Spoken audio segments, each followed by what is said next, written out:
మన రక్షకుడు ప్రభువైన యేసుక్రీస్తు నామములందరికీ వందనాలు. ప్రియమైన దేవుని బిడ్డలారా, వాక్యంలోకి వెళ్దాం. అందరూ బైబిల్ తీసినట్లయితే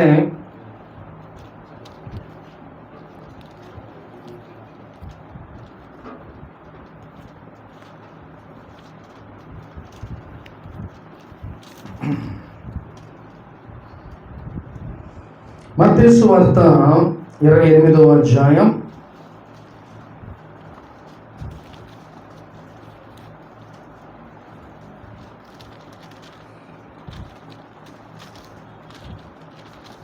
19వ వచనం ఒకసారి చదువుతున్నాం.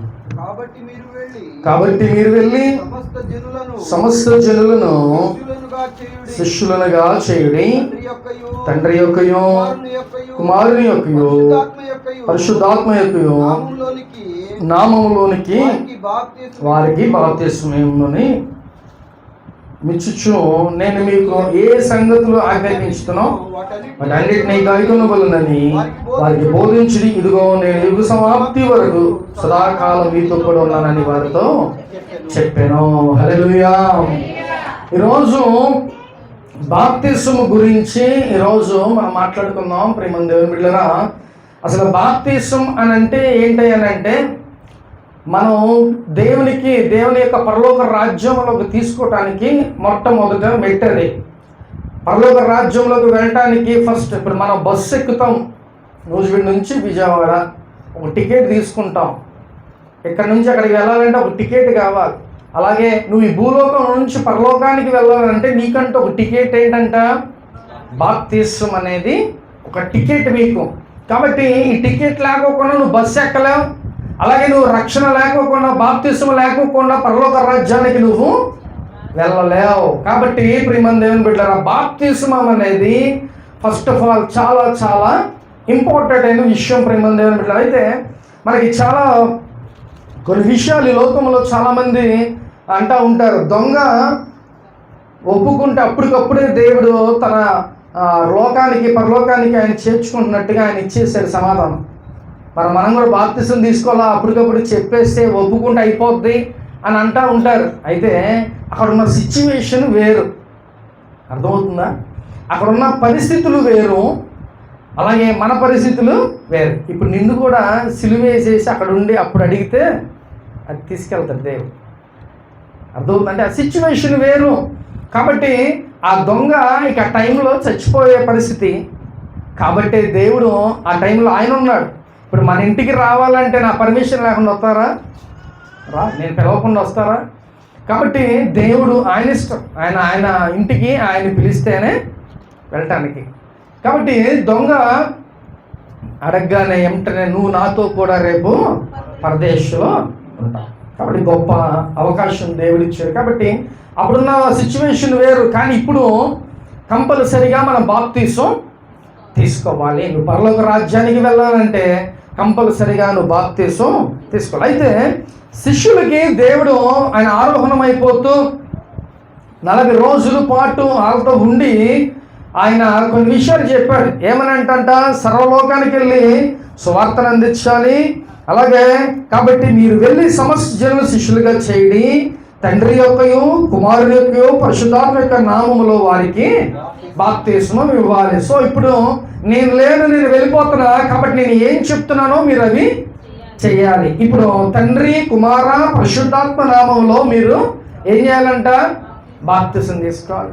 ఇప్పుడు చాలామంది ఎలాగంటే ఓన్లీ యేసయ్య నామములో తీసుకుంటే అది బాప్తిస్మం అని అంటున్నారు. చాలా కన్ఫ్యూజన్స్లో క్రైస్తవుల్ని నెట్టేస్తున్నారు. ఈ మాట ఎవరు చెప్పారంటే స్వయంగా యేసు ప్రభు వారే ఈ మాట చెప్పారు. మనుషులు అంటే అపోస్తుల్లో పౌలు అవ్వచ్చు, పేతురు, యోహాన్, వీళ్ళెవ్వరూ చెప్పిన మాటలు కావు. స్వయంగా యేసు ప్రభు వారు చెప్పిన మాటలు. ఈ మాటలో ఏం చెప్పాడంట, మీరు తండ్రి యొక్కయు కుమారి యొక్కయు పరిశుద్ధాత్మ నామంలో బాప్తిసాలు ఇవ్వండి. ఇప్పుడు నేను వెళ్ళిపోతున్నా, రేపు మీరు చేయాల్సిన పని ఇదే. చాలామంది ఏం చేస్తున్నారంటే ఇలాగా బాప్తిసం తీసుకుంటున్నారు, మళ్ళీ ఏం చేస్తున్నారంట, యేసయ్య నామంలో తీసుకోవాలంట. కొన్ని డినామినేషన్స్ ఉన్నాయి, అది రాంగు. ఇప్పుడు మీరు యేసయ్య నామంలో తీసుకోవాలంట అని అంటున్నారు. ఇప్పుడు మనం ఎలా తీసుకోవాలి? యేసయ్య ఏం చెప్పాడు, యేసయ్య ఎలా తీసుకున్నాడు, అలాగే మనం కూడా తీసుకోవాలి, అలాగే మనం చేయాలి. ప్రియమైన దేవుని బిడ్డలారా, ఇప్పుడు యేసు ప్రభు వారు బాప్తిస్మం ఎలా తీసుకున్నారు? నీటిలో బాప్తిస్మం ఇచ్చి యోహాను ద్వారా ఆయన బాప్తిస్మం తీసుకున్నాడు. రెండవదిగా ఏ నామములో? మనం తండ్రి యొక్కయు కుమారుని యొక్కయు పరిశుద్ధాత్మ నామములో మీరు బాప్తిస్మం తీసుకోవాలి. ఓకే, కన్ఫ్యూజన్ ఏం లేదుగా, అర్థమవుతుందా? బాప్తిస్మం కంపల్సరీగా క్రైస్తవుడు తీసుకొని రెడీగా సిద్ధపాటు కలిగి ఉండాలి. అలాగే యేసయ్య కూడా బాప్తిస్మం తీసుకున్నాడు, ఆయన తీసుకోవాల్సిన అవసరం లేదు. కానీ మనకంటూ ఒక మార్గం, ఆయన ఏమన్నాడు? నేనే మార్గం సత్యం జీవమై ఉన్నాను, కాబట్టి నేను ఒక మార్గాన్ని, నా మార్గాన్ని మీరు అనుసరించి నడుచుకోమని చెప్తున్నాడు. ఈరోజు మనం కూడా యేసయ్యలాగా నీటిలో బాప్తిస్మం తీసుకోవాలి. తండ్రి యొక్కయు కుమారుని యొక్క పరిశుద్ధాత్మ నామములో నువ్వు బాప్తిస్మం తీసి సొంతంగా యేసు ప్రభువారే ఆయన మాటలు, ఆయన పలికిన మాటలే. బైబిల్లో కొన్ని బైబిల్స్ ఉంటాయి, యేసు ప్రభువు పలికిన మాటల వరకే ఉంటాయి, అవి రెడ్ అక్షరాలతో ఉంటాయి. అవి చూస్తే యేసయ్య ఆయన సొంతగా పలికిన మాటలన్నీ దాంట్లో రెడ్ అక్షరాలతో బైబిల్లో లిఖించబడి ఉంటాయి. ప్రియమైన దేవుని బిడ్డలారా, హల్లెలూయా. కాబట్టి ఇప్పుడు ఏం చేయాలంట? తండ్రి యొక్కయు కుమారుని పరిశుద్ధాత్మ నామములో మీరు బాప్తిస్మం తీసుకోవాలి. ఓకేనా? ఇప్పుడు మనం బాప్తిస్మం తీసుకున్నాం, ఇప్పుడు మనం ఎలాగ ఉండాలి? ఏమండి? పరిశుద్ధంగా ఉండాలి. అలాగే దేవునికి నమ్మకంగా ఉండాలి, సంఘానికి నమ్మకంగా ఉండాలి, అలాగే చక్కగా సేవకులు కూడా మీరు నమ్మకంగా ఉండాలి. కాబట్టి మన సంఘంలో మనం ఎలా ఉండాలి? జాగ్రత్తగా నమ్మకంగా ఉండాలి. లోకములో మనం ఎలా పడితే అలా జీవిస్తే కుదరదు. ప్రియమైన దేవుని బిడ్డ, ఇప్పుడు నువ్వు దేవుని బిడ్డవి, దేవుని యొక్క స్వరూపంలో నువ్వు ఉన్నావు, నువ్వు ఎలా పడితే అలా జీవిస్తే కుదరదు. అర్థమవుతుందా? యవనస్తులు అవ్వచ్చు, లేకపోతే ఇంకెవరైనా అవ్వచ్చు, జాగ్రత్తగా మీరు లోకంలో మీరు జీవించాలి. దేవుని భయం కలిగి లోకంలో నువ్వు జీవించాలి ప్రియమైన దేవుని బిడ్డ. లేకపోతే మనం ఎటు వెళ్ళిపోతామంట? నరకాన్ని. ఇంత భక్తి చేసి బాప్తిస్మం తీసుకొని ఎడిపోతాం? మనం నరకానికి వెళ్ళిపోతాం ప్రియమైన దేవుని బిడ్డ. కాబట్టి బాప్తిస్మం అనేది చాలా భయభక్తులు కలిగినది, చాలా సెన్సిటివ్ మ్యాటర్. అది చాలా జాగ్రత్తగా నువ్వు తీసుకొని జాగ్రత్తగా నువ్వు దేవునిలో ఎదగాలి ప్రియమైన దేవుని బిడ్డ. హల్లెలూయా. చూద్దాం ఒకసారి అపోస్తుల కార్యాలు 2వ అధ్యాయం. అపోస్తుల కార్యాలు 2వ అధ్యాయం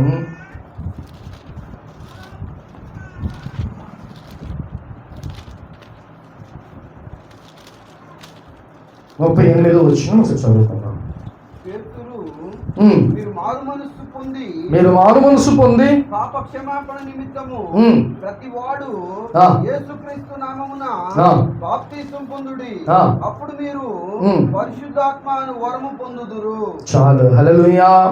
ఇప్పుడు పేతురు మీరు మారు మనసు పొంది పాప క్షమాపణ నిమిత్తమై ప్రతివాడు యేసుక్రీస్తు నామంలో బాప్తిస్మం పొందిరి, అప్పుడు మీరు పరిశుద్ధాత్మను వరమును పొందుకుంటారు. కాబట్టి ప్రియమైన దేవుని బిడ్డలారా, ఈ యొక్క బాప్తిస్మం తీసుకుంటే మనకి ఫస్ట్ ఆఫ్ ఆల్ పాప క్షమాపణ ఉంటుంది, అలాగే మారు మనసు కూడా మనకి కలిగి. బాప్తిస్మం తీసుకున్నాం, సంతోషమే, కానీ ముఖ్యంగా ఏం కావాలంటే మనకి మారు మనసు మనకి కావాలి.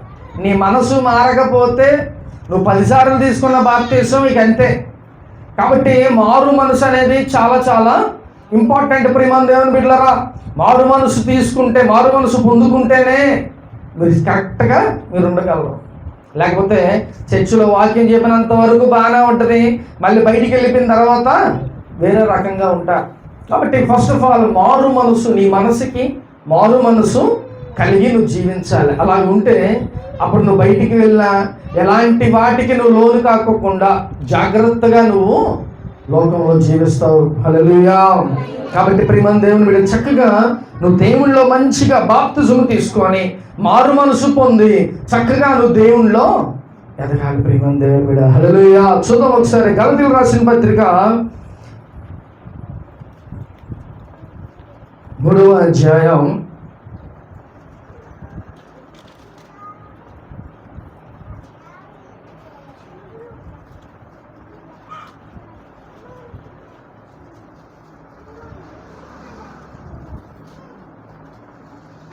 26వ వచనం చదువుకుందాం.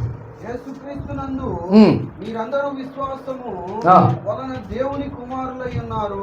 క్రీస్తులోనికి బాప్తిసం పొందిన మీరందరూ క్రీస్తును ధరించుకొని ఉన్నారు. చాలు. హల్లెలూయా.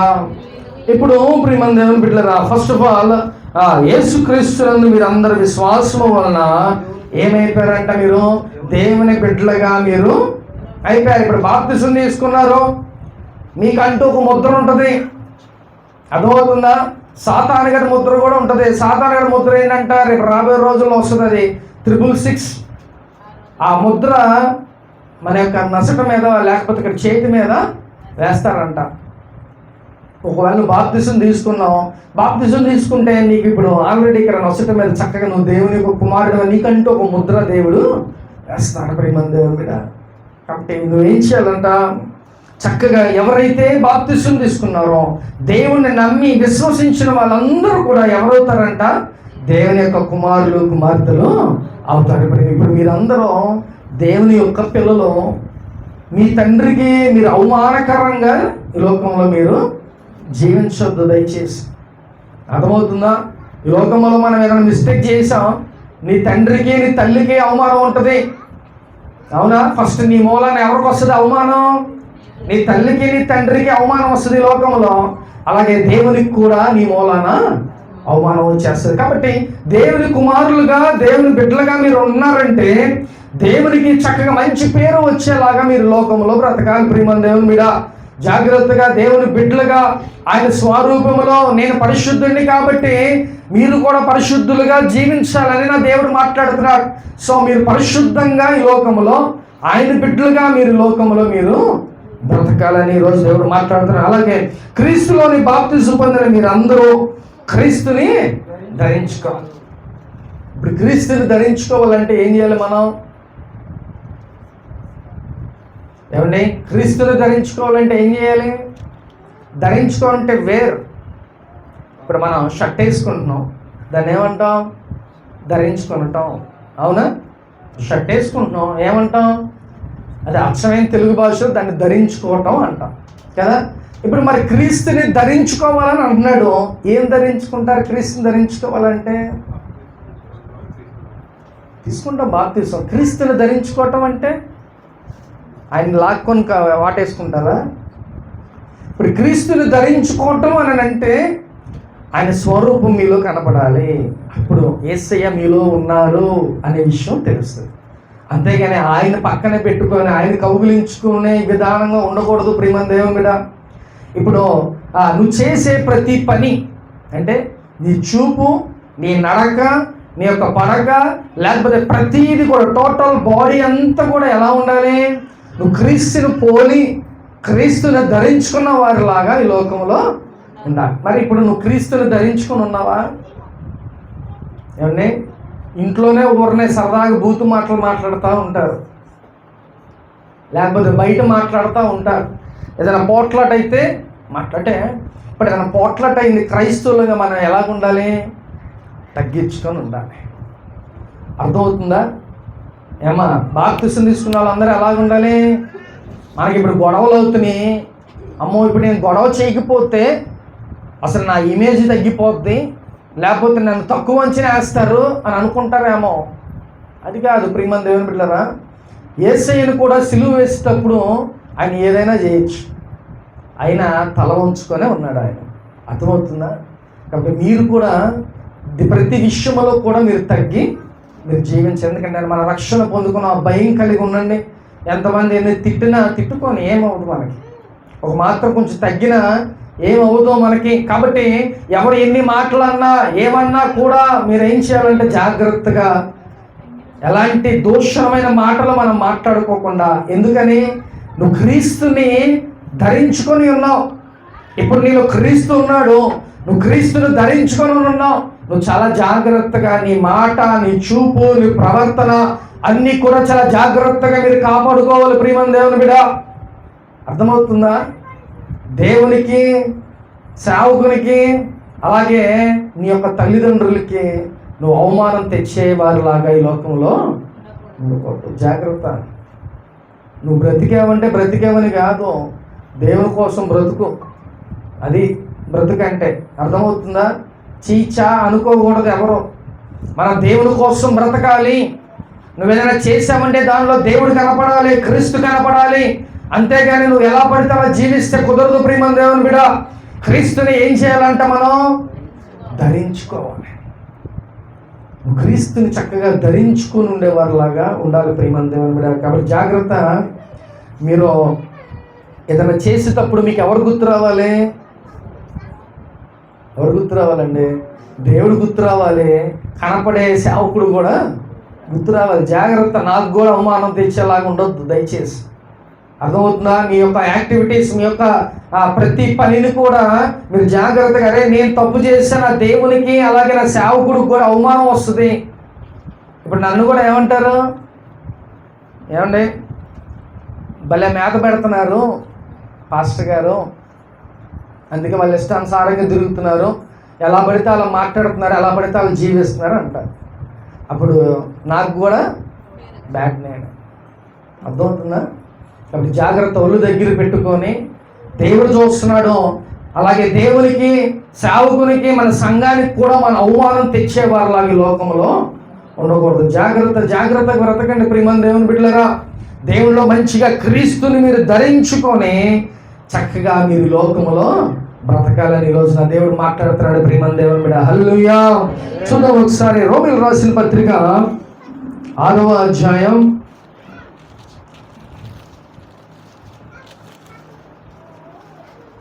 3వ వచనం చదువుకున్నాం.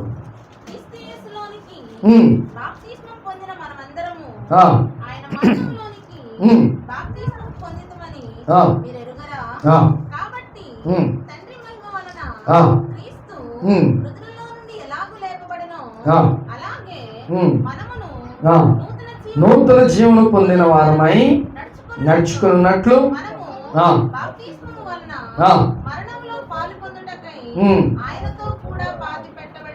చాలు. హల్లెలూయా. ఇప్పుడు మనం ఒకసారి ఆల్రెడీ పాతి పెట్టబడ్డాం. ఎప్పుడు? బాప్తిస్మం తీసుకున్న తర్వాత వన్స్ ఒకసారి పాతి. అంటే నువ్వు పాతి పెట్టబడ్డం కాదు, నీ యొక్క పాపాలు అన్నీ కూడా పాతి పెట్టబడ్డాయి. కాబట్టి ఇక రెండోసారి పాతి పెడతామంటే నువ్వు చచ్చిపోయిన తర్వాత పాతి పెడతామే. అర్థమవుతుందా? వన్స్ ఇక నువ్వు చచ్చిపోయావు. ఎలాగా? నీలో ఉన్న పాపపు క్రియలు, నీలో ఉన్న చెడుత అన్నీ కూడా వన్స్ నువ్వు ఎప్పుడైతే బాప్తిస్మం పొందుకున్నావో ఆ నీళ్ళలో నీ యొక్క పాపాలన్నీ అయిపోయినాయి, పాతి పెట్టబడిపోయినాయి. ఇప్పుడు నువ్వు చక్కగా నూతనంగా ఉన్నావు. మళ్ళీ నువ్వు చనిపోవటం, పాతి పెట్టబడ్డావు అంటే నువ్వు చనిపోయిన తర్వాతే. కాబట్టి ప్రియమైన దేవుని బిడ్డలారా, మనం జాగ్రత్తగా ఏం గ్రహించుకొని ఉండాలనంట? మనం దేవునిలో బాప్తిస్మం పొందుకున్నామని మీరు ఎప్పుడు కూడా జ్ఞాపకం ఉంచుకోండి. అంటే నీ మాట ఎలాగుంటుంది?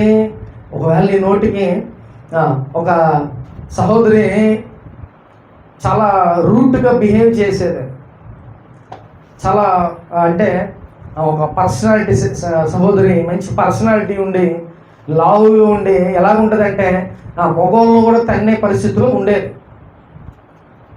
ఒకసారి నన్ను పిలిచింది ప్రేయర్ చేయించుకోవటానికి. ప్రేయర్ చేయించుకుంటే ఆమెలో ఏమైపోయిందంటే ఒక మార్పు వచ్చేసింది. మగవాళ్ళు అయినా సరే, ఎవరైనా సరే వెళ్ళి తన్ని వచ్చేదంట. మనం ప్రేయర్ చేసి వచ్చిన తర్వాత కొన్ని రోజుల తర్వాత గొడవ అవుతూ ఆమె మీద అరుస్తున్నా కూడా అలాగ చూస్తూ ఉంటుందంట. పక్కన వాళ్ళు అడిగితే అంటున్నారంట, అన్నయ్య గుర్తు వస్తున్నాడు, అన్నయ్య చెప్పిన మాటలు గుర్తొస్తున్నాయి. అది మార్పు. అర్థమవుతుందా? అంటే అప్పుడు దాకా ఎలా ఉండేదంట? మగోళ్ళనైనా తన్నే పరిస్థితుల్లో ఉండేది ఆవిడ. ఇప్పుడు మనం ఒక్కసారి ప్రార్థన చేసి 2 మాటలు చెప్పి, ఎక్కువ కూడా నేను చెప్పలా, జస్ట్ అలా విజిట్ చేసి వచ్చాను అంతే. 2 మాటలు చెప్పా. నెక్స్ట్ ఒక 2-3 రోజుల తర్వాత గొడవ అవుతుంటే, ఏంటక్క అసలు నువ్వు ఇలా ఉండేదానివి ఏంటి అంటే, నాకు అన్నయ్య గుర్తు వస్తున్నాడు, అన్నయ్య చెప్పిన మాటలు గుర్తొస్తుంది. అది మార్పు ప్రియమైన దేవుని బిడ్డలారా. ఈరోజు నీకు కూడా దేవుని మాటలు గుర్తు రావాలి. నువ్వు చాలా జాగ్రత్తగా, అది ఎలాంటి పరిస్థితి అయినా కూడా నీ నోరును జాగ్రత్తగా కాపాడుకోవాలి. ఈ లోకంలో నువ్వు జాగ్రత్తగా, నీ ప్రవర్తన జాగ్రత్తగా నువ్వు, ఎందుకంటే నువ్వు వన్స్ దేవుని యొక్క స్వరూపంలో ఉన్నావు, దేవుని ధరించుకున్నావు, బాప్తిజం తీసుకున్నావు. కాబట్టి నువ్వు జాగ్రత్తగా నువ్వు బ్రతకాలి. ఇక నువ్వు బాప్తిజం తీసుకున్న వాళ్ళు అన్నిలాగా నువ్వు బ్రతికితే వాళ్ళకి బాప్తిజం తీసుకున్న వాళ్ళకి తేడా ఏమీ ఉండదు. నీకంటూ ఒక సపరేట్గా ఉండాలి. మనం సపరేట్ పీపుల్, మనం చాలా జాగ్రత్తగా ఉండాలి. మనం వేరుపరచబడిన బిడ్డలు, మనం దేవునిలో సపరేట్గా ఉండే మనుషులు మనం. కాబట్టి దేవుని కోసమే మనం ఈ లోకంలో బ్రతకాలి ప్రేమ దేవుడు. అంతేగాని మనం ఎలా పడితే అలా బ్రతకకూడదు. నీ ప్రవర్తన, నీ మాట, నీ చూపు అన్నీ కూడా చాలా జాగ్రత్తగా ఉండాలి. అలా ఉంటే ఆ దేవునికి అలాగే నీ సేవకునికి కూడా మంచి పేరు ఉంటుంది. అంతేగాని నువ్వు ఎలా పడితే అలా బ్రతికేవు అనుకో, భలే వెళ్ళారా చర్చికి, ఏం చెప్పాడు సేవకుడు అంటే ఈడెట్టున్నాడంటే ఆయన అట్టగా ఉంటాడేమో అనే మాటలు దయచేసి రప్పించమాకండి. అర్థమవుతుందా? నేను బయటికి వెళ్తే సేవకులే నన్ను అడుగుతారా, ఈరోజు మా ఇంటికాడ ఉండండి అయ్యా అని నన్ను బతిలు ఆడుతూ ఉంటారు.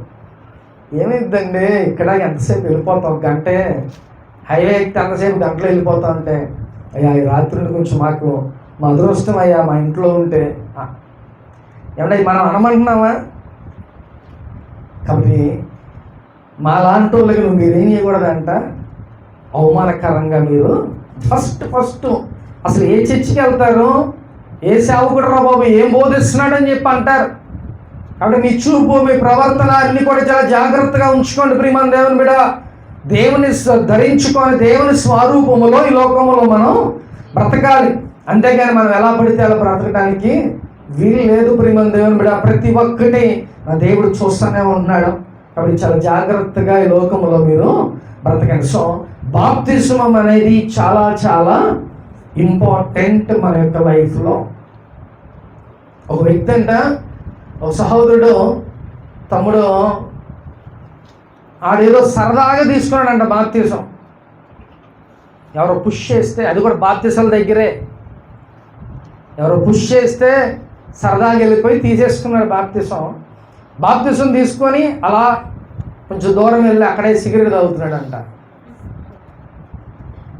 అంటే దాని అర్థం ఏంటి? అంత భయం భక్తి లేకుండా బతుకుతున్నారు. ఏమంటే వాడి జీవితం ఎలా ఉండేది తెలుసా? సబ్ జైల్లో ఉండొచ్చాడు. ఏది దీని తర్వాత, అది కూడా నేనే దర్శనం చెప్పాను. సబ్ జైల్లో ఉండొచ్చాడు. అంటే పరిస్థితులు ఎలా? ఇప్పుడు దేవునికి భయభక్తులు కలిగి ఉన్నారు అనుకో, దేవుడు మిమ్మల్ని కాపాడుతూ ఉంటాడు, దేవుడు మిమ్మల్ని రక్షిస్తూ ఉంటాడు. అంతేగాని మీరు ఎలా పడితే అలా బ్రతికితే దేవుడు చూస్తా ఏం ఊరుకోడు ప్రియమ. మనం అనుకుంటా ఉంటాం ఏం చేసినా మనల్ని ఎవడేం చేస్తున్నాడు అనుకుంటున్నాం. దేవుడు దేనిదో ఒక దాని ద్వారా మీకు ముళ్ళు పెడతానే ఉంటాడు. అర్థమవుతుందా? మనం ఏం చేసినా చెల్లుబాటు అయిద్దని అనుకో మాకు ప్రియమ దేవుని మీద. మనం ఎలాంటి వాళ్ళం? అంతలో కనబడి అంతలో మన లాంటి వాళ్ళకి ఎందుకండి అవన్నీ? జాగ్రత్తగా దేవుని కోసం ఉన్న నాళ్ళను బ్రతుకు చాలు. ఇక అంతకన్నా ఇంకెక్కువేం అవసరంలో మనకి ప్రియమైన దేవుని బిడ్డ. అంటే ఎలా పడితే అలా జీవించమాకం. దేవుణ్ణి ధరించుకొని ఉన్నావు, బాప్తిసం తీసుకొని ఉన్నావు, చాలా జాగ్రత్తగా ఈ లోకంలో నువ్వు బ్రతకాల్సిన వారమై ఉన్నావు ప్రియమైన దేవుని బిడ్డ. ఇప్పుడు బాప్తిసం తీసుకున్న వ్యక్తులు ఎలాంటి వాళ్ళు అంటే దేవుని కొరకు వాళ్ళు బ్రతకాలి. అర్థమవుతుందా? దేవుని కొరకు మీరు బ్రతకాలి. ఇప్పటి వరకు ఎవరి కోసం బ్రతికారు చెప్పరేంటి? ఎవరి కోసం బ్రతికారు ఇప్పుడు దాకా? లోకంలో ఒకవేళ నీ భర్త కోసమో, నీ భార్య కోసమో, నీ తల్లిదండ్రుల కోసమో, లేకపోతే ఇంకెవరెవరి కోసం మీరు బ్రతికుండొచ్చు. ఇప్పుడు రక్షణ పొందుకున్న మీరందరూ కూడా దేవుని కోసమే మీరు బ్రతకాలి. అంటే దేవుని కోసం ఎలా బ్రతకాలండి అంటే దేవుని సన్నిధిని ప్రేమించాలి, దేవుని ప్రేమించాలి, దేవుని కొరకు మీరు బ్రతకాలి ప్రియమైన దేవుని బిడ్డలారా. అర్థమవుతుందా? కాబట్టి దేవుని కోసం రక్షణ పొందుకున్న వాళ్ళు ఇంపార్టెంట్గా, బాప్తిసం తీసుకున్న వాళ్ళు మీరు దేవుని పనిని ఒక బాధ్యతగా మీరు తీసుకోవాలి. దేవుని పని నేనే చేయాలా అని అనుకోమాకండి ఎప్పుడు. అర్థమైందా? నేనే ఇవ్వాలా అనుకోవద్దు దయచేసి. అది నీ భాగ్యం, నీ అదృష్టం. మేమైతే దేవుని కొరకు, దేవుని పని కొరకు పోటీ పడేవాళ్ళం. ఈరోజు నేనే ముందెళ్ళి చైర్లు వేయాలి, నేనే ముందెళ్ళి ఓడవాలి, ఇవన్నీ మేము అనుకునేవాళ్ళం, పోటీ పడేవాళ్ళం. ఆ పోటీ తత్వం మీలో ఉండాలి. అనేకమైన విషయాల్లో పోటీలు పడతా ఉంటాం. వాడు బండి కొన్నాడు, నేను బండి కొనాలి, లేకపోతే టీవీ కొన్నా, టీవీ, ఇలాంటి మనం కొంతమంది కాంపిటీషన్లు ఉంటాయి. ఇవన్నీ అవి కాదు. దేవుని కొరకు నువ్వు ఏం చేస్తున్నావు, దేవుని కొరకు, ఆయన పని కొరకు ఎంత ఆతృత పడుతున్నావు, ఇది కావాలి ప్రియమైన దేవుడా. కాబట్టి ఎవరికి వాళ్ళు, నేను దేవుని పని, నేను రక్షణ పొందుకున్నా, నేను దేవుని బిడ్డగా ఉన్నా, నాకంటూ ఒక బాధ్యత ఉంది, ఆ బాధ్యతకి దేవుడు తగినట్టుగా నేను జీవించాలి అనే విషయం మీకు ఉండాలి ప్రియమైన దేవుని బిడ్డ. కాబట్టి రక్షణ పొందుకున్న మనందరం దేవుని కొరకే మనం బ్రతకాలి.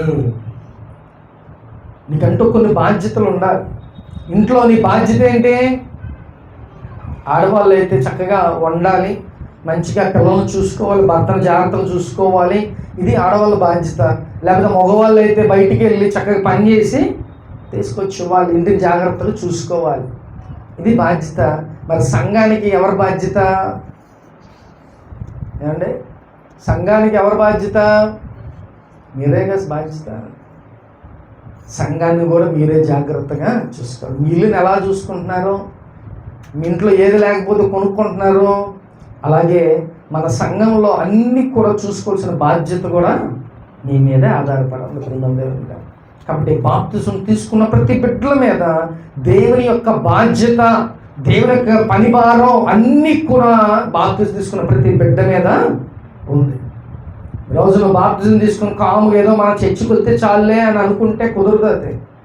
నువ్వు వస్తున్నావంటే బాధ్యతగా దేవుని పని మీద ఉంది, మన పరంగా మనం ఏం చేయాలి అనే విషయాలు నువ్వు జాగ్రత్తగా తెలుసుకొని ఉండాలి ప్రియమైన దేవుని బిడ్డ. హల్లెలూయా.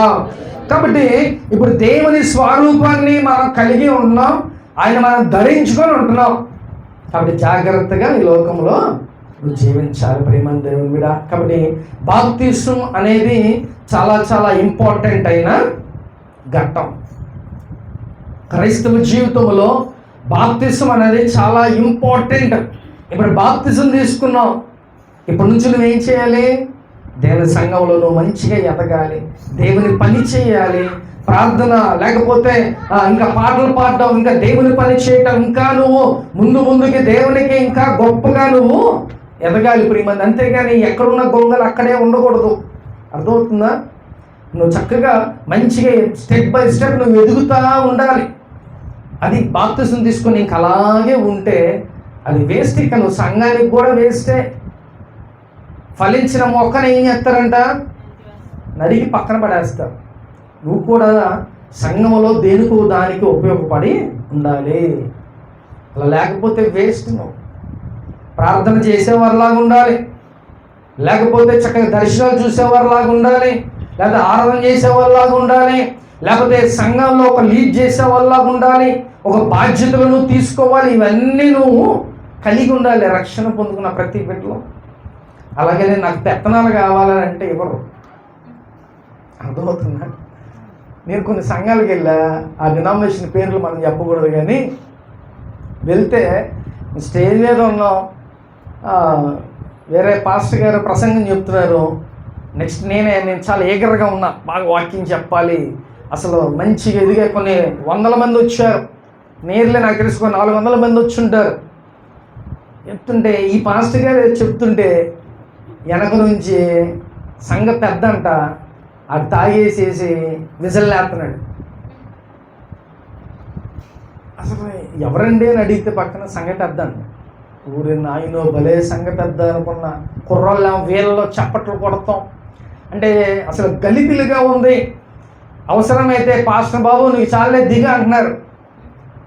అది పరిస్థితి. అంటే సంఘంలో బాధ్యతలు అంతే తప్ప మనకంటూ ఒక హోదా కావాలనుకోకూడదు.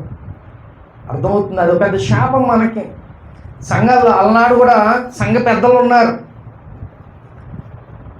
ఆ సంఘ పెద్దలు కూడా ఏం చేశారు? యేసుప్రభుని ఎప్పుడు పట్టిద్దాం, ఆఖరికి వాళ్ళే పట్టించేశారు యేసే. కాబట్టి మనం ఏం కోరుకోవాలి? మనకి అధికారం కాదు, ఏం కావాలి మనకి? దేవుని పని చేయాలి. నువ్వు నేను కూడా దేవుని పని వాళ్ళం. పనోళ్ళు అంటే ఏంటి? పనోళ్ళు అంటే ఏం చేస్తారు? ఏ పనైనా. అర్థమవుతుందా? మీరు ఉన్నారనే చేయట్లా, మీరు లేకపోతే నేనే చేసుకుంటాను. అర్థమవుతుందా? దేవుని పని మనం పనోళ్ళం. అర్థమవుతుందా? అది మనం ఏ హోదాలో ఉండు, లేకపోతే నీకు ఎంత డబ్బు ఉండు, నువ్వు ఏ స్థితిలోనే ఉండు, నువ్వు ఆఖరి దేవుని ముందు ఎలాంటి వాడివంట? పనివాడివే. దేవుని పని చేయాల్సింది ఎవరైనా. కాబట్టి మనం వంతులు వేసుకోకూడదు. ఎవరి బాధ్యత వాళ్ళు చక్కగా అది మనం వచ్చేద్దాం ఎవరికి వాళ్ళకి కలిగి ఉండాలి. అది బాప్తిసం తీసుకున్న వ్యక్తి సంఘంలో ఎదగాలి, సంఘంలో ఒక బాధ్యతలు తీసుకోవాలి, సంఘంలో మంచి షార్ప్గా మీరు ఎదగాలి. అది సేవకుడు కోరుకున్నాడు, దేవుడు కూడా ఆశపడతాడు అలాగే ఎదగాలని. కాబట్టి అలా ఉండాలి. అంతేగాని బయట అరే ఏ సంఘానికి వెళ్తున్నాడు, లేకపోతే ఏం వింటున్నారు వాక్యాలు, ఇలాంటి విషయాలు అనిపించుకోకూడదు. నన్ను కూడా మీరు అవమానకరంగా మాట్లాడించకూడదు. అర్థమవుతుందా? కాబట్టి ప్రియమైన దేవుని బిడ్డలారా, బాప్తిసం ఎంత ఇంపార్టెంట్ అంటే నువ్వు తీసుకున్నావా ఇక లాక్ అయిపోయినట్టే. అర్థమవుతుందా? ఇక నువ్వు తీసుకున్నావంటే అది లాక్ అయిపోయినట్టే. జాగ్రత్తగా ఉండాలి. అందరి కళ్ళు నీ మీద ఉంటాయి. అర్థమైందా? దేవునికి అనుదృష్టి ఉంటుంది, సాతాను గారికి అనుదృష్టి ఉంటుంది. లేకపోతే ఈ లోకంలో అందరి కళ్ళు కూడా అరే వీళ్ళు బాప్తిజం తీసుకున్నారు, అసలు వీళ్ళ పరిస్థితి ఏంటో చూద్దాం అనే వాళ్ళు బ్యాచ్ కూడా ఉంటారు. చాలామంది మన పక్కనే ఉంటారు. అర్థమవుతుందా? అసలు వీళ్ళు తీసుకున్నాళ్ళు ఇవన్నీ 3-4 ముచ్చట అంటారు. జాగ్రత్తగా దేవునికి అవమానం ఎక్కడొస్తుందా నువ్వు భయపడి జీవించు, అంతే తప్ప దేవునికి అవమానంగా బ్రతకమాకు. ప్రియమైన దేవుని బిడ్డ, రక్షణ పొందుకున్నావు, జాగ్రత్తగా దేవుణ్ణి ధరించుకొని దేవుని స్వరూపంలో నువ్వు బ్రతికితే దేవుడు చాలా సంతోషిస్తాడు. ప్రియమైన దేవుని బిడ్డ, హల్లెలూయా. అంటే ఈరోజు నువ్వు ఎలా బ్రతకాలి అంటే బాప్తిసం తీసుకున్నావు, దేవునికి, నీ సంఘానికి, సేవకుడికి నువ్వు అవమానం తెచ్చేవారిలాగా ఈ లోకంలో దయచేసి మీరు బ్రతకొద్దు. అర్థమవుతుందా? జాగ్రత్తగా ఈ లోకంలో రక్షణ పొందుకున్నావు, చాలా విలువ కలిగింది, చాలా మంచి రక్షణ పొందుకున్నావు, దేవునిలో నువ్వు గొప్పగా ఎదగాలని ఆశపడుతున్నాను ప్రియమైన దేవుని బిడ్డ. కాబట్టి అందరూ మనల్ని గమనిస్తూ ఉంటారు, ప్రతి ఒక్కరు మనం చూస్తారు, మన లైఫ్ స్టైల్ అంతా. కాబట్టి జాగ్రత్తగా మనం ముందుకి వెళ్ళాలి. అరే నిజంగా బాప్తిసం తీసుకున్నారు, మంచిగా దేవుళ్ళు ఎదుగుతున్నారు, మంచిగా దేవుళ్ళో గొప్పగా ఎదుగుతున్నారు అనే మాట మీరు తెచ్చుకోవాలి ప్రియమైన దేవుని బిడ్డ. హల్లెలూయా. ఆత్మ చెబుచున్న మాట చెబుడు వినుగాక. ఆమేన్. అందరూ మోకరించండి, ప్రార్థన చేసుకున్నాం.